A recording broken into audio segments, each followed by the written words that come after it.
আপনি যখন নাম্বারটা দিচ্ছেন আমার লাইনে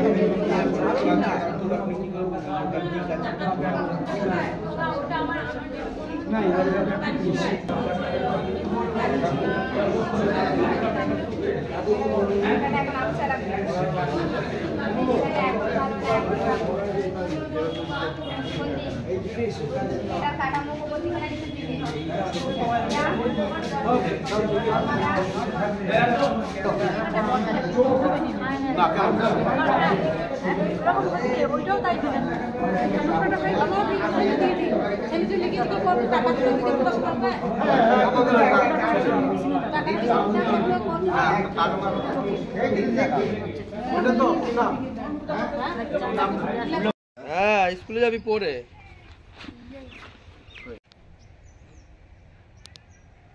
যখন লাগবে আমরা মোটামুটি টুকটাক দেব তোমার কাছে আমি আসবো ওনার জন্য দুটো পাঞ্জাবি তোমারও একটা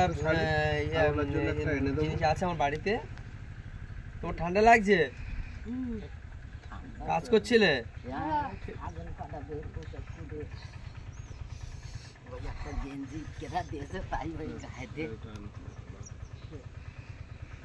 ঠিক আছে ছায়ার ধারে চলে গেছে, এদিকে সরে আসুন। ঠিক আছে না? হাত দিয়ে ঠিক আছে।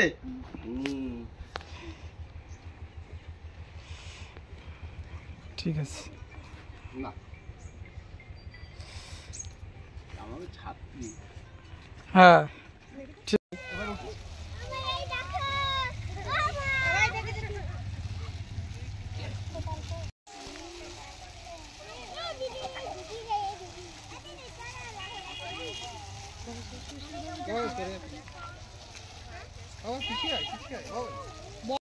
নমস্কার, আমি শ্রীকান্ত। ঝাড়গ্রাম জেলা গোপীবল্লভপুর গ্রামে ছাতিনাশুর গ্রামে আমি জন্মগ্রহণ করি। খুবই দরিদ্রতার মধ্যে আমার বেড়ে ওঠা। স্কুলে যখন আমি পড়াশোনা করি তখন খুবই কষ্টের মধ্যে বন্ধুদের বই নিয়ে আমি পড়াশোনা করেছি। আমার চোখের সামনে কিছু মানুষকে দেখেছি যারা ছোট ছোট বাচ্চারা চায়ের দোকানে, কারখানায় কাজ করতে দেখেছি। অল্প বয়সী 12-13 বছর বয়স বা 8 বছর বয়স। এগুলো দেখে আমি সেদিনই প্রতিজ্ঞা করেছিলাম, মনে মনে প্রতিজ্ঞা করেছিলাম, যদি কিছু করতে পারি এই মানুষগুলো, এই বাচ্চাগুলোর জন্য আমি এডুকেশন স্কুল খুলব, যেখানে অনেক মানুষ, অনেক বাচ্চা পড়াশোনা করতে পারে। সেই নিয়ে আমি 1 টাকার পাঠশালা আমরা সকলেই মিলে প্রতিষ্ঠা করি, যেখানে এখন পর্যন্ত স্টুডেন্টের সংখ্যা হচ্ছে 410 জন। এছাড়া আমরা চোখের সামনে অনেক মানুষ বিনা চিকিৎসায় ওষুধ কিনতে পারছে না, চিকিৎসা করতে পারছে না। সে সমস্ত দেখে আমি সেটাও প্রতিজ্ঞা করেছিলাম, যদি কিছু করি আমি হেলথ নিয়েও কাজ করব।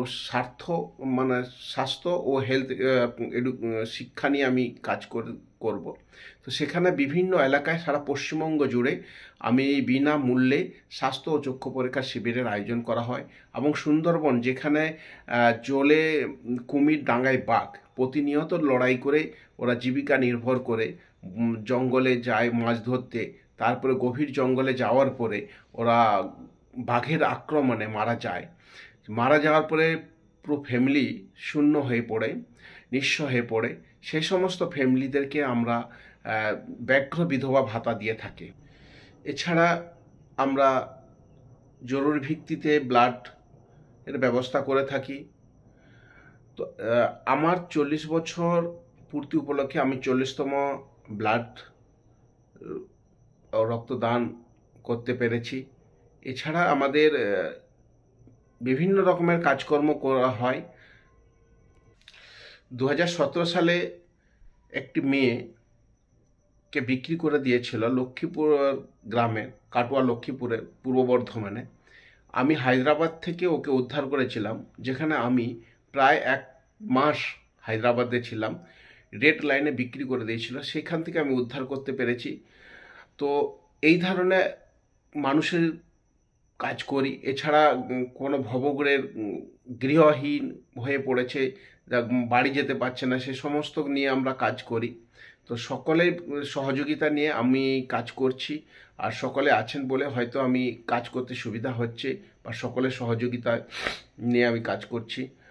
সকলকে একটাই অনুরোধ করব, সহযোগিতা করুন, প্রতিযোগিতা নয়।